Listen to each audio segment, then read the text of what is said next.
If something happens to you, who should we call? The nurse asked, her pen hovering above the form. Before I could even open my mouth, my daughter-in-law answered for me. That would be me, Chloe said with a polite smile, the kind that looks warm until you notice the calculation behind it. That was the moment I realized something in my family had quietly shifted, and I was the last one to notice. My name is Margaret Whitmore, and I'm 68 years old. I've lived in the same quiet neighborhood outside Columbus, Ohio for more than 30 years, long enough to watch the maple tree in my front yard grow from a thin stick into something tall enough to shade the entire driveway. Long enough to raise a son in that house, to cook thousands of dinners in the same kitchen, and to believe that family meant something steady and reliable, like the creak of the same floorboard every morning when you walked to make coffee. The appointment that morning was supposed to be routine, just a standard physical at Harrison Medical Clinic, the kind they recommend once you reach your late 60s. My son Daniel insisted on driving me. Mom, it's only 20 minutes, he'd said over the phone the night before. Chloe and I can take you. It's easier that way. I didn't argue. Daniel has always been a thoughtful boy, even now at 40, tall like his father with that same quiet way of speaking. And Chloe, well, Chloe had always been efficient, organized, the kind of woman who color codes calendars and never forgets a birthday. The waiting room smelled faintly of disinfectant and fresh coffee from a small machine in the corner. Soft instrumental music floated from speakers overhead, while a television silently played a morning talk show with captions running across the bottom of the screen. I remember noticing how bright everything looked under the fluorescent lights, the pale beige walls, the neat rows of chairs, the little stack of outdated magazines on the side table. Chloe handled the check-in before I even reached the desk. Margaret Whitmore, 10:30 appointment, she told the receptionist with easy confidence. Her manicured fingers rested lightly on the counter as if she had done this 100 times before. Daniel stood beside her, scrolling through something on his phone.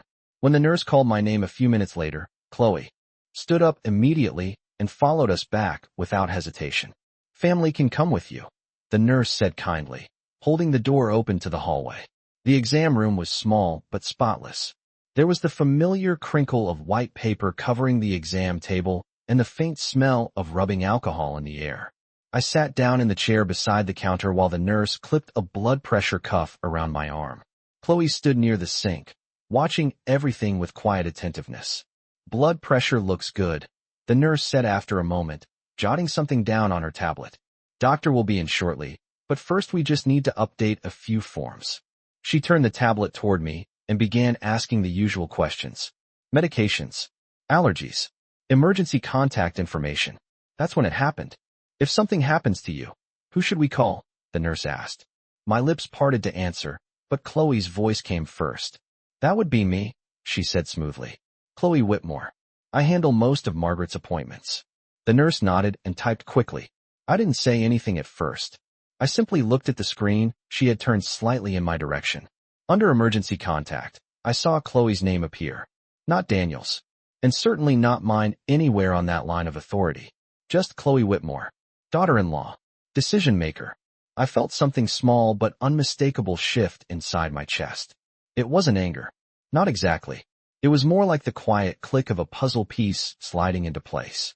I glanced toward Daniel, expecting him to say something, maybe laugh, and add his own name.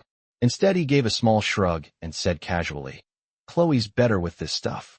Better with this stuff. The words hung in the air longer than they should have. The nurse continued typing, unaware that something far more important than medical paperwork had just been recorded in that room. I looked again at the form. Chloe stood calmly beside the counter, arms loosely folded, completely comfortable in the role she had just claimed. And in that silent moment, I understood something that hadn't been obvious before. The appointment wasn't just about my health. It was about control. And somehow, without asking me, my family had already decided who was in charge. I did not argue with the nurse, and I did not correct Chloe. I simply watched the screen for another second, then nodded politely as if everything she had written there was perfectly normal. The doctor arrived a few minutes later, a tall man named Harrison Blake with silver hair and the calm voice of someone who had spent decades telling people things they did not always want to hear. He greeted me warmly, asked about my sleep, my diet, The usual questions people ask when they want to measure the quiet passage of time in your body. Chloe answered half of them before I could finish my sentences. She has been trying to eat healthier, Chloe said at one point. But she forgets sometimes. The word forgets was spoken gently, but it landed heavier than the blood pressure cuff had on my arm earlier. I glanced toward Daniel again. He was sitting on the small chair near the wall, one ankle resting on the opposite knee, listening with the mild expression of someone watching a conversation that did not quite belong to him. The doctor typed notes into his computer. Memory concerns? He asked casually. Chloe tilted her head slightly. Nothing serious, she said. Just the occasional confusion. We are keeping an eye on it. The doctor nodded in the polite way physicians often do when family members speak with confidence. I noticed the nurse glance at me briefly before returning to her chart. I felt perfectly clear-headed. I had driven myself to the grocery store the day before. I had balanced my checkbook the previous Sunday morning at the same kitchen table where I had done it for 30 years. But in that small exam room, a strange version of my life had begun to take shape, one where my voice arrived second and Chloe's arrived first. The appointment ended with a few routine recommendations. More walking, less sodium, a follow-up visit in 6 months. The doctor shook my hand firmly and wished me a good afternoon. Chloe thanked him warmly, as if she had been the one receiving care. The hallway outside the exam rooms felt cooler than before. Fluorescent lights hummed softly overhead, while nurses moved quietly from one doorway to another. Chloe walked slightly ahead of me, holding the clipboard of paperwork the receptionist had handed her. Daniel opened the exit door, and the three of us stepped out into the late morning sunlight. The air carried that early autumn crispness Ohio gets. In late September, when the temperature hovers somewhere around 65 degrees and the sky looks wide and pale above the parking lot. We walked toward Daniel's car in silence for a few steps. Chloe spoke first. Everything looks good, she said lightly, sliding into the passenger seat while Daniel unlocked the driver's door. It is good that we are staying on top of things. Staying on top of things. I repeated the phrase quietly in my mind while fastening my seatbelt in the back seat. The ride home took about 20 minutes. Suburban streets rolled past the window in familiar patterns. A red mailbox. A small church with white siding. A gas station where Daniel used to beg for candy bars when he was 10 years old. I had driven those roads thousands of times, yet something about the drive felt different that morning. Not because of the doctor's visit, but because of the quiet arrangement that had revealed itself inside that exam room. Chloe had spoken for me. Daniel had allowed it. And somewhere along the way, the assumption had formed that she would continue doing so. When we reached my house, Daniel parked in the driveway beside the maple tree that had begun shedding its first yellow leaves. I thanked them both for the ride. Chloe smiled politely and told me to call if I needed anything. Daniel waved as they backed out of the driveway. I stood there for a moment after the car disappeared down the street. The neighborhood was quiet except for the distant sound of a lawn mower and the rustling of dry leaves along the curb. Inside the house, everything looked exactly the same as it had that morning. The kitchen clock ticked steadily above the stove. A mug still sat in the sink from the coffee I had made before leaving. I walked to the dining room table and set my purse down slowly. Then I thought about the form on the nurse's tablet again. Emergency contact. Chloe Whitmore. Decision maker. I did not feel angry. I felt something else instead. Something sharper. A quiet curiosity about when exactly that line had been written into my life without my noticing. Because one thing had become clear to me during that short appointment. If Chloe believed she was now in charge of my decisions, then she had already begun making plans. And I intended to find out what those plans were. The house was quiet that afternoon in the way houses become quiet only after something subtle has changed. Not a dramatic silence, not the kind that follows an argument or a storm, but a quieter shift that settles slowly into the corners of familiar rooms. I stood at the kitchen counter and poured myself a glass of water, watching the sunlight fall across the wooden floorboards through the window above the sink. Outside, a few yellow leaves drifted down from the maple tree in the front yard, spinning lazily before touching the grass. Everything looked normal. That was what made it unsettling. I carried the glass to the dining room table and sat down in the same chair I had used for years when paying bills or sorting through mail. My purse was still there from earlier. I opened it slowly and pulled out the folded appointment summary the clinic had given me before I left. Most of it contained the usual things. blood pressure reading, cholesterol levels, a note reminding me to schedule another visit in 6 months. But there was another sheet attached behind it, one that had not been handed to me directly. I remembered Chloe holding the clipboard at the reception desk while the nurse printed the documents. She had flipped through them quickly before sliding them back toward the counter. At the time it seemed like nothing. Now I unfolded the second sheet and read it more carefully. Emergency contact information, insurance verification, a line labeled authorized medical communication. My eyes moved slowly across the text until they stopped at a name typed clearly in the center of the form. Chloe Whitmore. Authorized contact. Decision support. The phrasing sounded harmless, almost helpful. Yet the more I looked at it, the more deliberate it seemed. I leaned back slightly in the chair and folded the paper again. A quiet memory surfaced in my mind, something small that had happened 3 months earlier. Chloe had visited one afternoon with a stack of envelopes and a cheerful smile. "I organized some paperwork for you," she had said while placing them neatly on the table. "Just routine stuff. Medical forms. Insurance updates. Nothing complicated." At the time I had appreciated the gesture. My husband, Thomas, had always been the one who kept track of documents and deadlines. After he passed away 5 years earlier, there had been moments when the paperwork felt heavier than it should have. Chloe had stepped in easily, efficiently, like someone used to managing systems. I remembered signing a few pages while she explained where each signature belonged. "This one just lets doctors talk to family members if needed," she had said casually, pointing to a line near the bottom of the page. I had not thought much about it then. Families share information. That was normal. But sitting at the dining room table now, I realized something about that afternoon had been different. Chloe had not simply helped me organize paperwork. She had guided it, directed it, quietly shaping how those forms described my life. I looked around the room slowly. The house carried the gentle scent of lemon cleaner from the morning when I had wiped down the counters before leaving for the appointment. A small clock ticked steadily on the wall near the doorway. The sound was calm, predictable, the rhythm of ordinary time moving forward. Yet the thought stayed with me. Chloe had answered the nurse before I could speak. Daniel had not corrected her. And somewhere in a stack of forms I had once signed without hesitation, a system had been created where my voice might no longer be the first one anyone listened to. I took another sip of water and set the glass down carefully. I did not feel frightened. What I felt was something closer to clarity. When you reach 68 years old, you learn to recognize patterns. Not dramatic ones, quiet ones. The kind that appear gradually, piece by piece, until suddenly the full picture is visible. Chloe liked control. That much had always been obvious in small ways. The color-coded calendars on her refrigerator.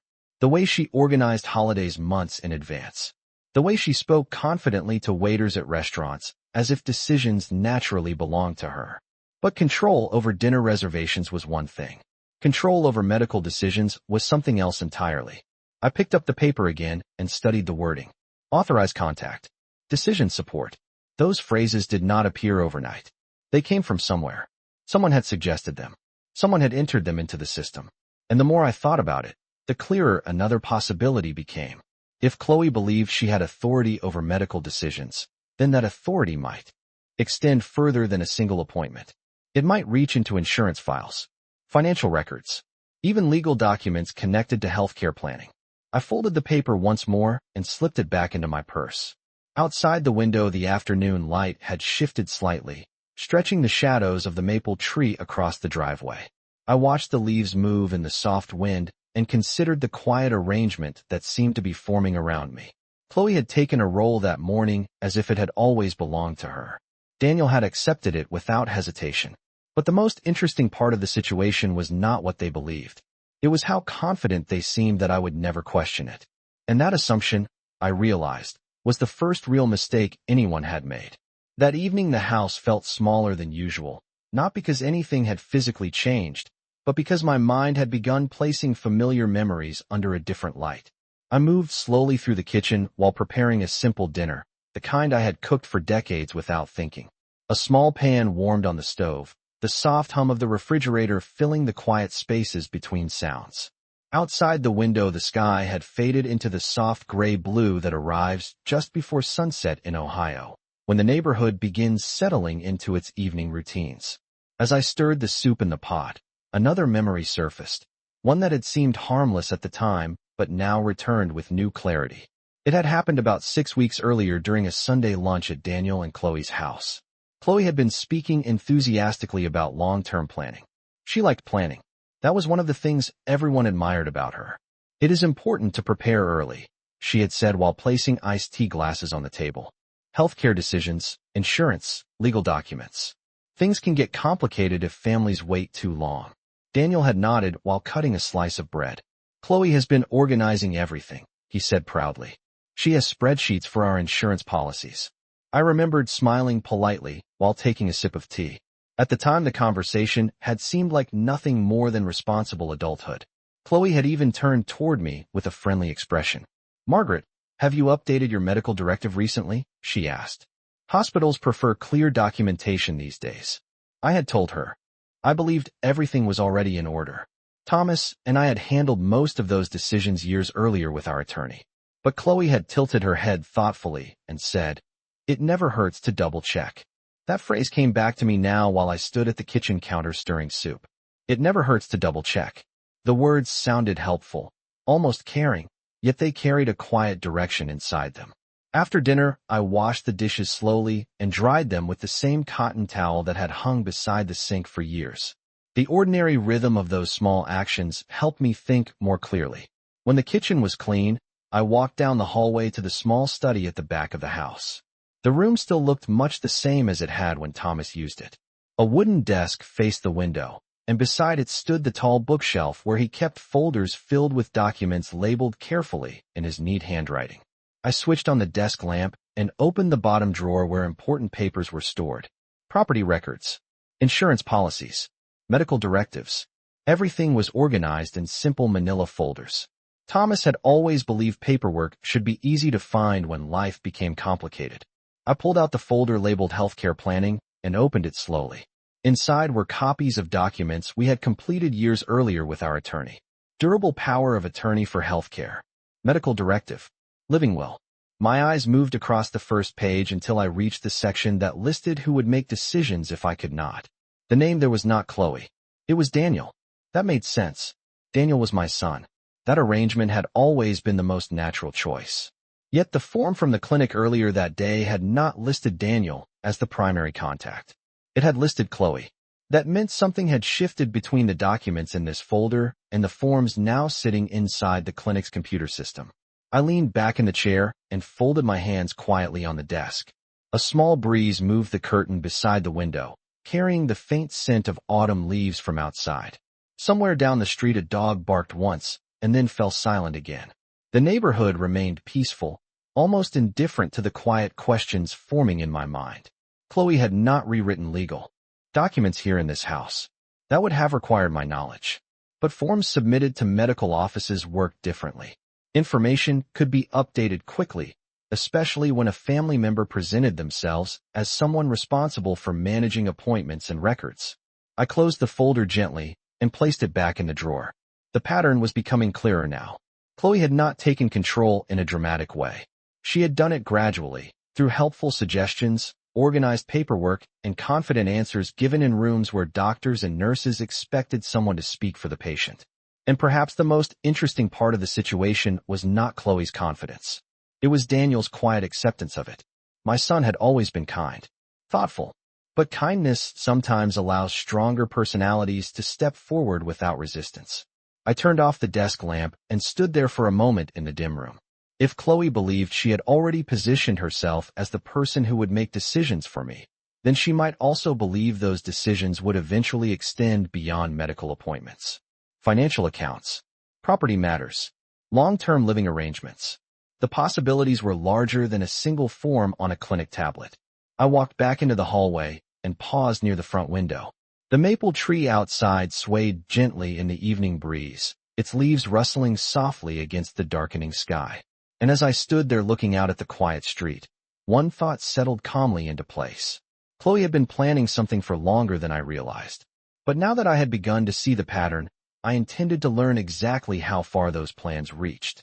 The next morning I woke earlier than usual.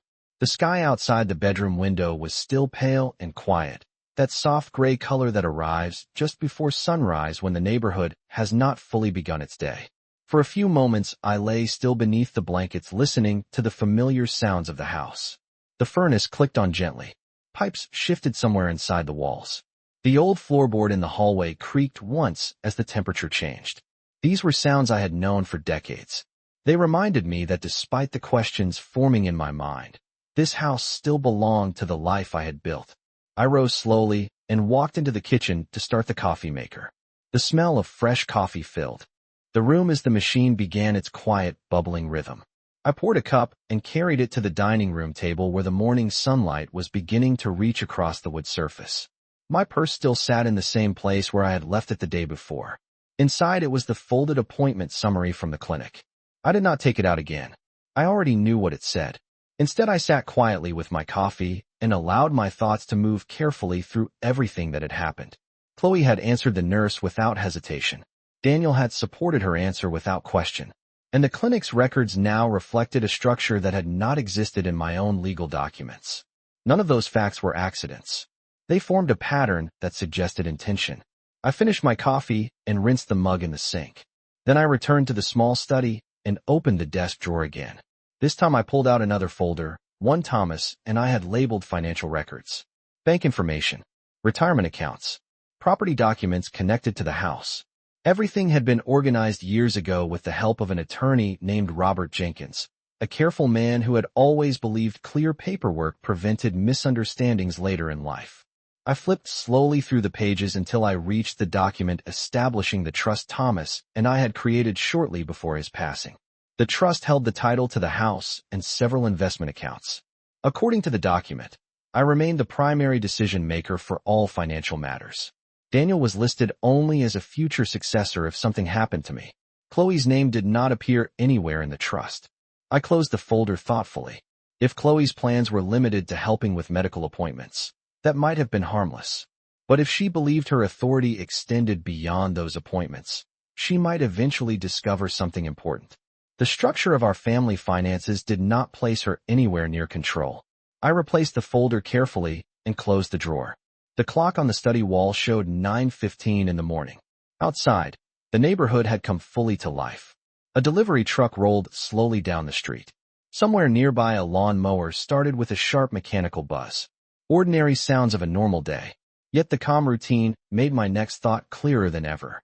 If Chloe had been adjusting medical forms and guiding conversations with doctors, then she had likely been building a narrative about my independence.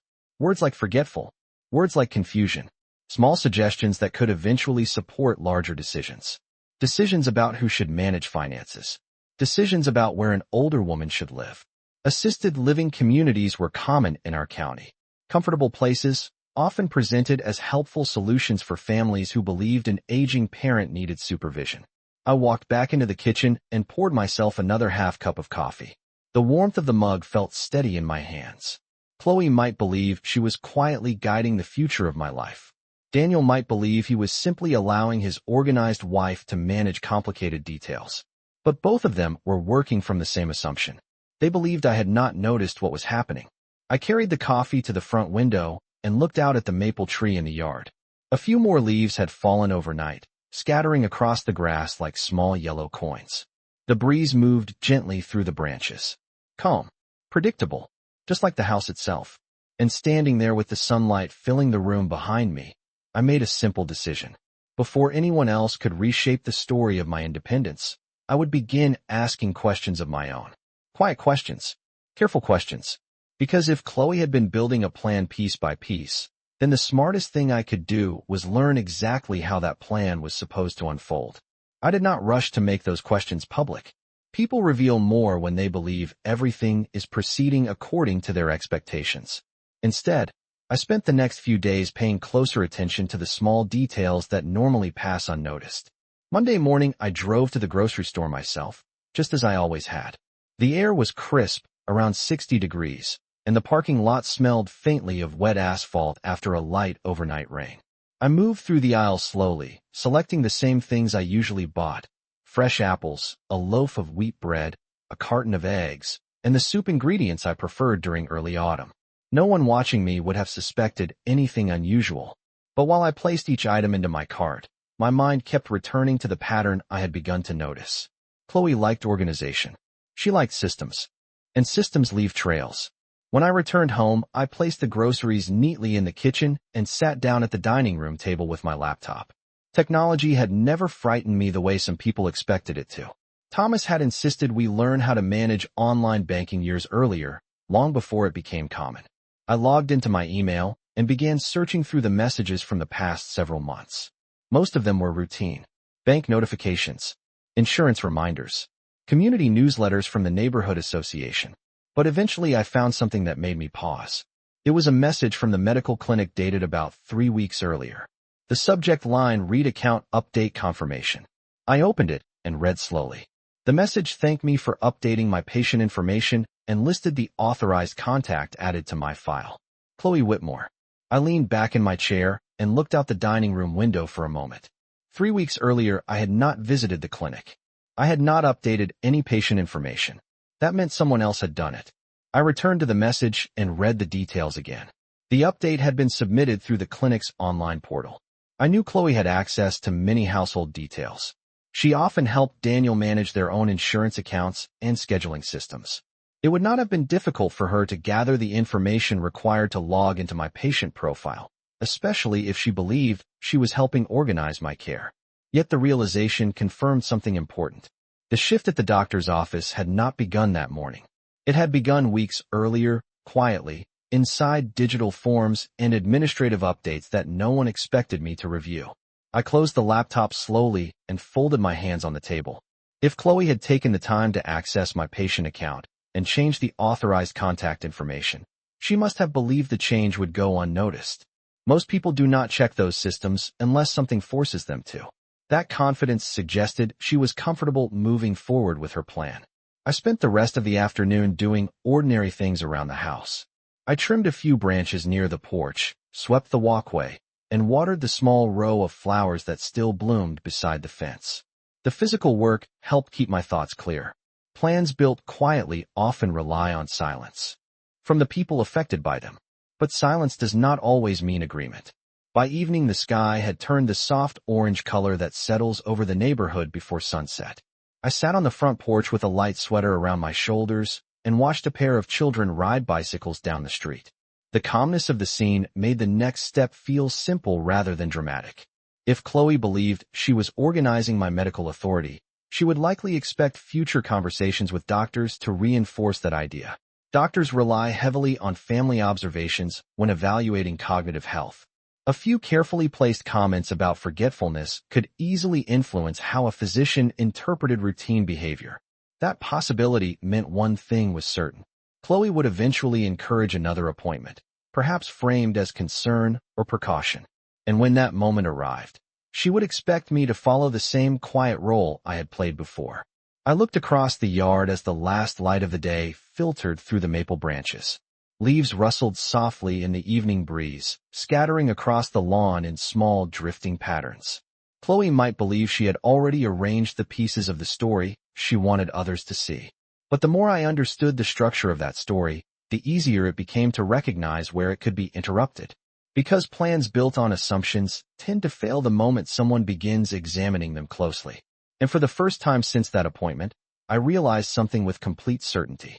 Chloe had been building her version of the future very carefully. But she had made one quiet mistake. She had assumed that I would never look closely enough to notice what she was doing. I did not have to wait long for the next move. 3 days later, Daniel called in the early afternoon while I was folding laundry in the living room. His voice sounded relaxed, almost cheerful, the way it always did when he believed everything was under control. "Mom, Chloe and I were talking," he said. "The doctor mentioned we should probably do a follow-up memory screening sometime soon. Nothing serious, just routine for people your age." I placed a neatly folded towel on the couch beside me and listened quietly. There it was, exactly the direction I had expected. The suggestion arrived softly, wrapped in concern and practicality. "A memory screening?" I repeated, calmly. "Yes," Daniel replied quickly, "just to establish a baseline." Chloe read that it helps doctors track cognitive health over time. I could almost hear Chloe in the background of that explanation, even though she was not on the phone. Daniel had never been the type to research medical protocols on his own. That was Chloe's style. Organized, forward-thinking, systematic. That sounds reasonable, I said after a brief pause. I could almost feel Daniel relax on the other end of the call. Agreement had always been the response they expected from me. Great, he said. Chloe can schedule it. She is already managing the clinic account anyway. Managing the clinic account. The phrase confirmed what I had already discovered through the email update. Chloe had positioned herself not only as my emergency contact, but as the person responsible for navigating the entire system. After the call ended, I placed the folded towels into the basket and carried them upstairs. The bedroom window looked out over the front yard, where the maple tree now carried more yellow than green in its leaves. Autumn was settling in steadily, the kind of quiet seasonal change that happens without announcement. The situation unfolding around me felt similar. A shift had begun weeks earlier and was now continuing naturally toward its next stage. That evening I drove to the small law office where Robert Jenkins still practiced. His building sat on a quiet street near the courthouse downtown, a brick structure that had been there longer than many of the newer businesses around it. When I stepped inside, the receptionist greeted me warmly and led me back to Robert's office. He stood when I entered, smiling with the calm familiarity of someone who had helped my family organize its affairs for many years. "Margaret," he said, shaking my hand. "It has been a while. How are you?" I sat across from his desk and explained everything carefully. The clinic appointment, the updated patient contact information, the upcoming memory screening Daniel had just mentioned. Robert listened without interrupting, his fingers resting thoughtfully against the edge of a yellow legal pad. When I finished, he nodded slowly. "You did the right thing by coming in," he said. "Situations like this often begin with administrative authority before moving toward legal authority." The phrase administrative authority captured the situation perfectly. Chloe had not taken control through official documents. Yet, she had been establishing influence through systems and assumptions. "Your existing documents remain valid," Robert continued, opening a folder on his desk. "Your healthcare directive and financial trust both place decision authority with you. No one can override that without a legal process." I felt a quiet sense of reassurance settle in my chest. The structure Thomas and I had created years earlier still stood exactly where we had left it. Robert leaned back slightly in his chair. "However," he added thoughtfully, "perception matters in medical situations. If a physician begins believing you are experiencing cognitive decline, family members sometimes attempt guardianship petitions." The word guardianship hung in the air for a moment. I had heard of such cases before. Courts occasionally granted relatives legal authority over elderly family members when medical professionals confirmed diminished capacity. "So what should I do?" I asked. Robert smiled gently. "Prepare calmly. Do not argue with your family. Attend the appointment they schedule. But we will update your documents to make your intentions unmistakably clear." He slid a new set of papers across the desk. As I looked down at the pages, the strategy forming in my mind became even clearer. Chloe believed she was guiding the narrative of my future through small administrative steps. Daniel believed he was supporting responsible planning. Neither of them understood that the legal foundation beneath that narrative was far more solid than they imagined. When I left the office an hour later, the evening air had cooled to about 58 degrees and the streetlights had begun glowing softly along the sidewalk. I walked to my car, feeling something settle quietly into place inside me. Chloe would soon schedule that memory screening. She would walk confidently into the clinic expecting the same quiet cooperation she had received before. And when that moment arrived, she would discover that the story she had been carefully building was missing one critical element. She had assumed I would remain silent while she arranged the future around me.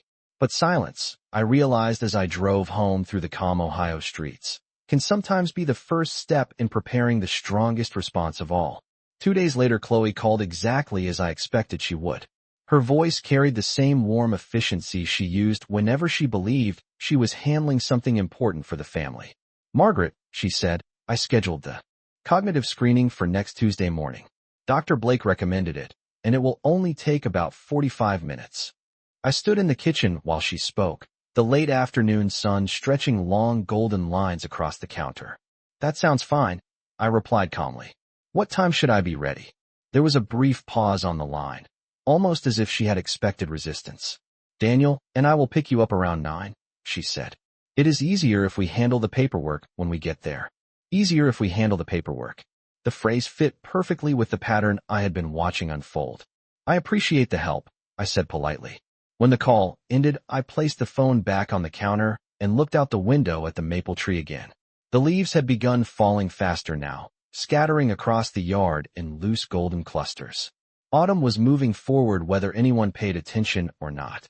The following Tuesday morning arrived cool and bright, the temperature just under 60 degrees with clear blue skies above the neighborhood. Daniel's car pulled into the driveway at exactly 9 o'clock. Chloe stepped out first, holding a small leather folder that I recognized immediately as the kind people carry when they want documents close at hand. She smiled when she saw me on the porch. "Ready?" she asked lightly. "Of course," I said, locking the front door behind me.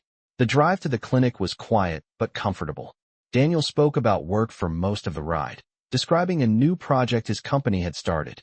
Chloe listened with polite interest while occasionally checking something on her phone. I sat in the back seat watching the familiar streets pass by the window. Every movement felt predictable, almost rehearsed. When we arrived at the clinic, the same receptionist from my previous appointment greeted us with a friendly nod. Chloe stepped forward immediately. "We are here for Margaret Whitmore," she said, opening the leather folder and sliding several pages across the counter. I noticed the receptionist glance quickly through the documents before handing Chloe a clipboard with additional forms. "Please review these and return them when you are finished," she said. Chloe turned slightly, so the clipboard faced her rather than me. "I will take care of this," she said gently. I simply nodded and sat down in the waiting room chair beside Daniel. A television mounted on the wall played a morning news program with the volume turned low. Across from us, an elderly couple spoke quietly while holding hands. Everything about the room felt calm and ordinary. Chloe finished writing on the forms and returned them to the desk just as the nurse appeared in the hallway. "Margaret Whitmore," she called. We followed her down the corridor into a small consultation room. Dr. Blake entered a few minutes later carrying a thin tablet computer. "Good morning, Margaret," he said kindly. "Today we are going to run a short cognitive screening. Nothing complicated. Just a few questions and simple tasks." I smiled politely. "That sounds perfectly reasonable." The test began with easy questions.